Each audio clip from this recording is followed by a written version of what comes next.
What's the ruling on suppressing the urge to pass wind during Salah? Is my Salah valid if I succeed in suppressing it, or do I have to make a new wudu and pray again? Wudu is nullified if the things that we were told in the Qur'an and the Sunnah exist, such as defecating, urinating, passing of wind, sleeping, deep sleep, or eating camel's meat. So if a person feels the movement inside of his stomach and has the urge to pass wind, but he doesn't, he suppresses it, whether before Salat or during Salat. In this case, his wudu is intact. It cannot be broken until he passes wind. And if he does not pass wind, then his wudu is totally valid and intact, and there's nothing needed for him to do, and Allah Azza wa Jal knows best. The question is about Deobandis. What are Deobandis? Deobandis is a sect from the Muslim Ummah. They, I think, originated in Darul Ulum in Deoband, and they had a pivotal role in countering the British conquest of India and to end their reign there. So they fought bravely against them, and they tried their level best to preserve Islam according to their knowledge by introducing their sect to the community, and it was widely spread. Now, having said that, Tablighi Jama'at usually is from the Deobandi, and this is related also to Brother Umar from Bangladesh. So, what is wrong with Deobandis? Well, they have a lot of good things, but they have a lot of bad things. And as Muslims, our allegiance is not to a group, and it is not to a country, and surely it is not to individuals.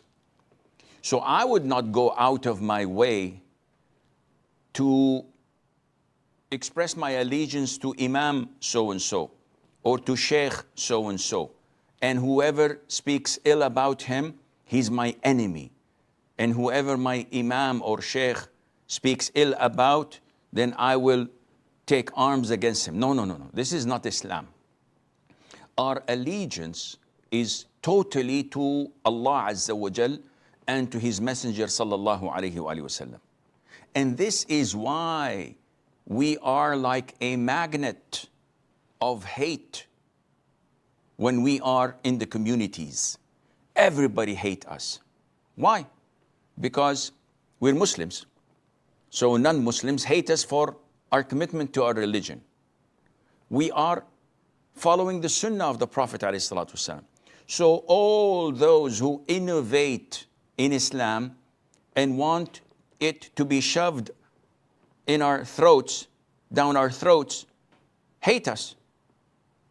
Because we follow the Qur'an and the Sunnah and the favorite three generations of the Sahaba, Tabi'een, and Tabi'it Tabi'een, those who control the masses and they embezzle them and take their money by telling them, Simon says, if you don't obey, then you'll go to hell.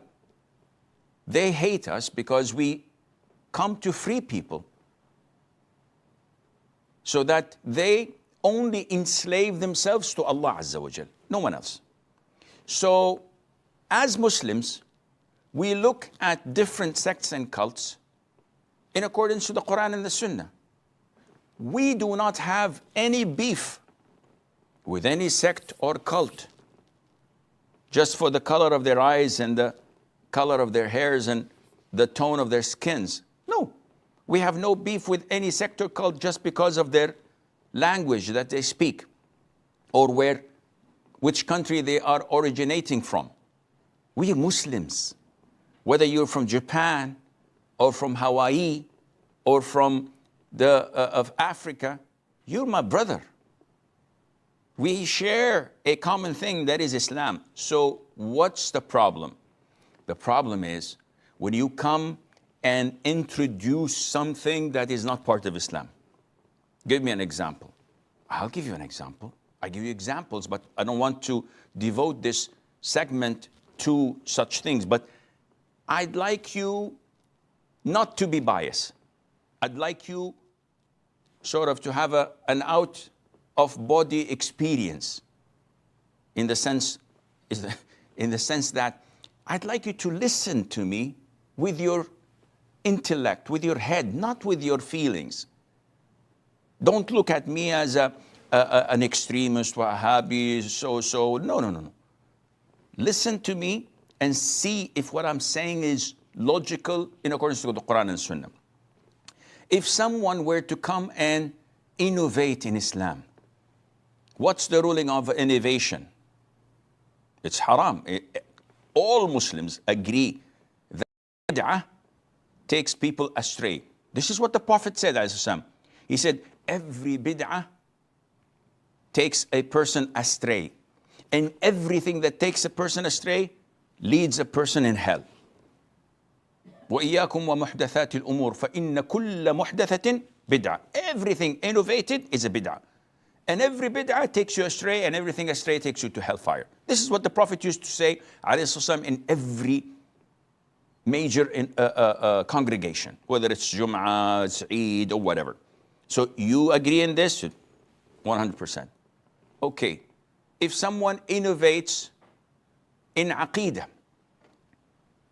so the Aqidah of the Deobandis and the Tablighis, they follow Abu Mansur al-Maturidi, which is sort of a fine-tuned Ash'ari Aqidah. It's almost the same. So they have an issue with Allah's beautiful attributes. They have issues with where to or how to believe in certain aspects of things of Iman. And all of this is due to the sources of learning. So they have a big issue here, and that's one part. But if you go to practices, whether it is in Salat, whether they follow al-Hanafi fiqh, Hanafi school of thought in fiqh, but they have innovations, whether it comes to adhkar, whether it comes to celebrating the Mawlid, whether it comes to every aspect of life, there is something here or there that you will find it creeping in. And in their beliefs, you find so many of them kissing their thumbs and wiping their eyes 3 times whenever they hear the name of the Prophet ﷺ, claiming that this prevents their eyes from falling sick to trachoma or be blinded by any other disease. Where did you get this from? So there's so many things. Therefore, we tell them, you're our brothers. But there are certain things that we have to come to term. And that is, make our Qur'an, authentic Sunnah, the things that govern our relationship. And then, inshallah, we will be in good hands.